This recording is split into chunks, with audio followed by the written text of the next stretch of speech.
好，繼續係即係年中初階，今日第48講啊。咁我哋琴日就講到大日如來嘅呢一個名係嘛？大日如來嘅呢個名咁啊，具備咗呢一個3個功德喺度，就係乜嘢啊？呢一個隨暗遍明、能成眾無、光無生滅嘅呢個3個主要嘅功德。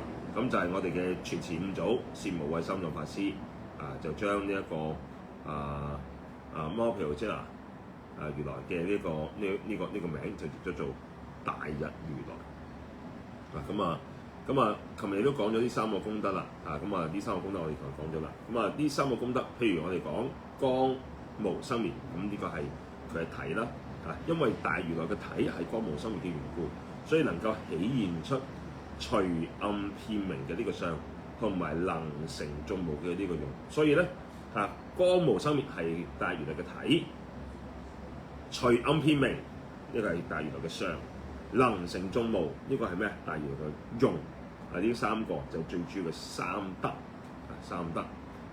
呢3個德唔係次第，亦都唔係分離，而係一體三面，圓融無礙。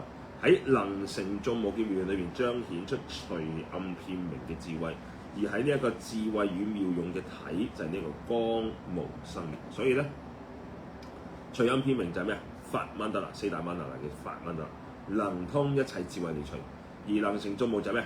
羯磨曼德勒啦，能夠通一切事業歸而光無生滅就係呢個大曼德勒同埋呢一個三昧嘅曼德勒，能夠通一切法身常住，同埋能通一切本誓不壞。所以咧，大日尊名號3德攝無餘，隨暗遍明者本覺破無明，能成眾無者大悲喜妙用，光無生滅者就法身常直顯。我今禮教主，即是禮自成，3密皆持住，即身成佛事。呢個就係咩？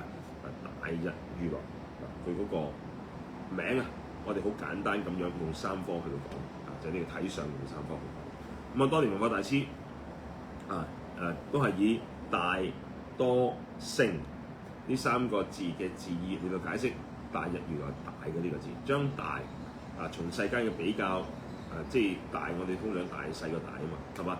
佢係從世間比較相對概念提升到法界絕對圓滿嘅嗰種境界。所以我哋成日都講大，好多時喺佛教裏邊特別大乘所講嘅大，其實係唔係指大細嘅大，係指圓滿咁解。所以大乘嘅大並唔係一架好大嘅車，係一個好圓滿嘅方法。乘你可以解釋嗰個車，其實係一個方法。小乘適合自己嘅方法，大乘一個圓滿嘅方法大家都適合嘅方法。呢個叫大乘。咁所以咧，再將呢個大嘅字就從世間比較相對概念提升到一種絕對圓滿究竟嘅境界。而大多勝呢3義咧，正就係大師對呢一個隨暗遍明、能成眾無、光無生滅嘅呢3種功德嘅深化同埋開展，亦都係契入如來藏呢一個體相用3大嘅鎖匙。我哋一般講光就係講譬如太陽啦，係咪？以前當然係指太陽，大日啊嘛，講太陽啦。世間嘅光明雖然有相似嘅餘德喺度，即係能夠可以成熟萬物啦，各樣嘢。咁但係咧，本質上面係的確有局限性，呢個我哋要知道。譬如光，我哋一般所講太陽光嘅光，只係照外而唔能夠照內，好簡單啫嘛。即係你喺間屋裏邊，嗰個太陽射入嚟，有窗就照到入嚟啫，冇窗，埲牆隔住咗就射唔到屋裏邊啦，係嘛？所以光只係即係太陽嘅光，就只係射外而唔能夠照到內嘅，係嘛？咁譬如仲有啲咩唔能夠照自身嘅暗影。咩叫照自身暗影咧？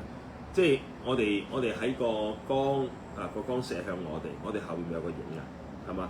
咁如果個太陽光射落我哋影到個影就咩啊？就個光不能照自影，係嘛？唔能夠照自身嘅暗影，係嘛？光一路就影就冇咗，係嘛？所以亦都唔能夠照眾生嘅心願。太陽嘅光太陽嘅光唔能夠照呢個心願。光亦都係有方所時閒，意思就係咩？意思就係太陽嘅光係有時間噶嘛，有日出有日落噶嘛，係嘛？以前啊冇咁多街燈啊，冇咁多城噶嘛，即係你日出先有光，日落就冇咗太陽光啦，係嘛？即係有時間性噶嘛。咁你話而家有電燈都依人而生，你拍掣先有，唔拍掣冇，係嘛？咁你拍掣你搭到電先有，你唔搭電又係冇，同埋一樣啫嘛。所以呢一個光啊係依因緣而有，所以咧亦有終有壞亦有終有壞，終嘅終結啦，壞就壞滅啦，有終結有壞滅之時。但係大日如來嘅呢個大日咧就唔似太陽嘅呢個大日，係嘛？太陽嘅呢個大日咧就係有好多局限性啦，我哋頭先講咗啦，係嘛？照外而唔照內啦，唔能夠照影啦，有局限啦，有時間有空間有局限啦，並且有咩係因緣法，有生有滅啦。但係大日如來嘅呢個光明就係指咩？真如真如，佢係無限嘅、絕對嘅無限嘅、絕對嘅。咁呢個無限絕對恆常嘅無礙光，唔單止能夠照外，都能夠照內；唔單止照法界，仲能夠可以照一切有情眾生內外心地門。並且無時不照，無處不達，無機不應。無時不照佢唔會日出先有日落嘅，佢恆常喺度嘅。無處不達，佢唔會你擺埲牆嗰度擋住咗就遮唔到。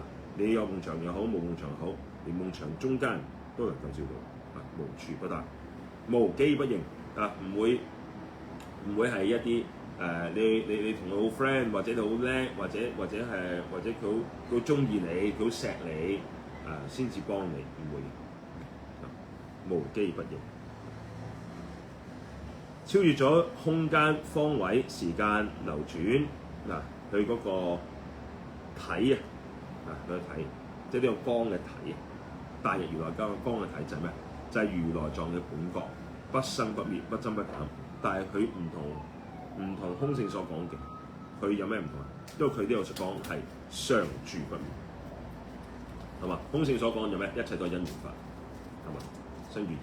呢度所講咧，常住不滅，佢都係不生不滅，但係佢咩？常住而不滅，